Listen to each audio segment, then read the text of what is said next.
As Kazarkin Captain Obeisekera and General Aitoyesa walked through the depths of a Necron tomb, they had a peculiar conversation about the Imperial Guard. There must be an end to it, said Obeisekera. General Aitoyesa laughed. Why do you laugh, General? I thought there was an end to it too, not to this. For all we know, this might go on forever. No, when I joined, I thought there must someday be an end to the war. To war.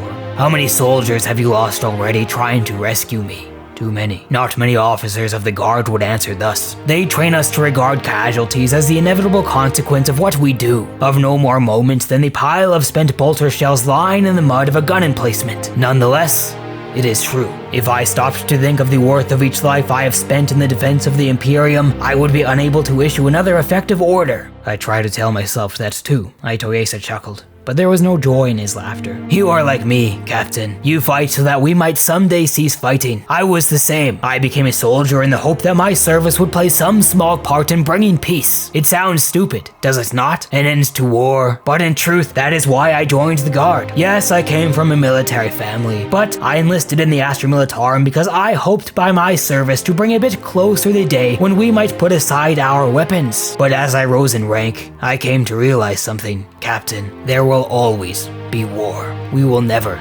be at peace. But how can there be peace? The Imperium is beset by enemies from outside and within. Tell me, Captain Obeisekera, do you know how many worlds there are in the Imperium? Why do you ask, General? Humor me, Captain. Do you know the answer to my question? No, General, I do not. You do not know the answer because no one knows the answer to that question. There are billions of stars in the galaxy. We have no idea how many planets, how many of those are inhabited by men. Nobody has the faintest idea. Not the Astra Militarum, not the Adeptus Astartes, not the Ecclesiarchy, nor the Administratum. The High Lords of Terra do not know the answer to that question, and nor does Lord Gilliman for all his gifts. I suspect not even the Emperor on his golden throne knows the answer to that question. Why are you telling me this, General? You know it lies on the threshold of heresy. Aitoyesa laughed again. Yes, why am I telling you this? He pointed at their surroundings. Because we've got less chance of getting out of this than a fat Grox has of outrunning hungry Nids. Because you are an honest man. Because I want to speak while I still have lips to tell.